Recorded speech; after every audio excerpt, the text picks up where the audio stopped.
Assalamualaikum warahmatullahi wabarakatuh. Saya Afif Orhan Maulidi dari kelompok 8, di mana kelompok saya akan menjelaskan tentang teori strukturalisme. Pertama-tama saya akan menjelaskan pengertian dari teori strukturalisme dan tujuan dari strukturalisme. Yang pertama itu, teori strukturalisme adalah aliran strukturalis atau strukturalisme yang merupakan suatu pendekatan ilmu humanis yang mencoba untuk menganalisis bidang tertentu seperti misalnya mitologi sebagai sistem kompleks yang saling berhubungan.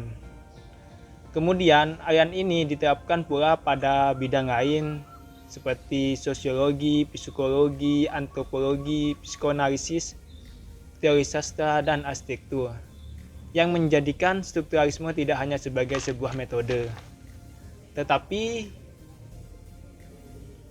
juga sebuah gerakan intelektual yang datang untuk mengambil eksistensialisme di Prancis di era 1960-an.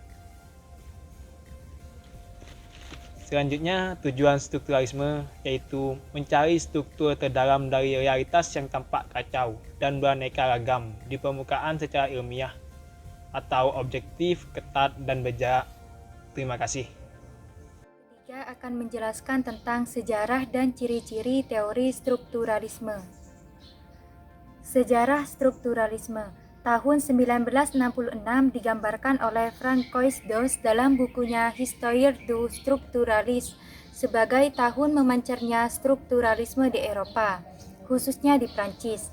Perkembangan strukturalisme pada tahun 1967 sampai 1978 digambarkan sebagai masa penyebaran gagasan strukturalisme dan penerangan tentang konsep strukturalisme serta perannya dalam ilmu pengetahuan. Ciri-ciri strukturalisme. 1. Pemusatan pada deskripsi keadaan aktual objek melalui penyelidikan. 2. Penyingkapan tabiat.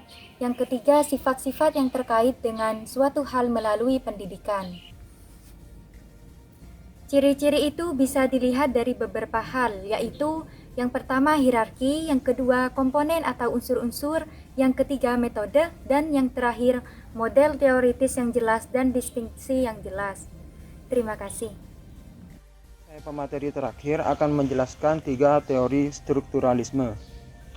Di sini saya akan memulai dari yang teori strukturalisme semiotik. Teori strukturalisme semiotik adalah ilmu tentang tanda.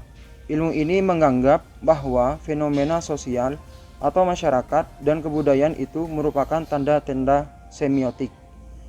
Semiotik mempelajari sistem, aturan, dan konvensi yang memungkinkan tanda-tanda tersebut mempunyai arti. Yang kedua, teori strukturalisme dinamik. Prinsip strukturalisme dinamik memandang bahwa pengkajian sastra dilakukan dengan cara pengkajian strukturalisme dalam rangka semiotik. Artinya, karya sastra dipertimbangkan sebagai sistem tanda. Sebagai suatu tanda, karya sastra mempunyai 2 fungsi, yaitu berfungsi otonom atau disebut tidak menunjuk di luar dirinya, dan bersifat informasional atau disebut menyampaikan pikiran, gagasan, dan perasaan. Kedua sifat itu saling berkaitan sehingga sebagai sebuah struktur, karya sastra selalu dinamis. Yang ketiga yaitu teori strukturalisme genetik.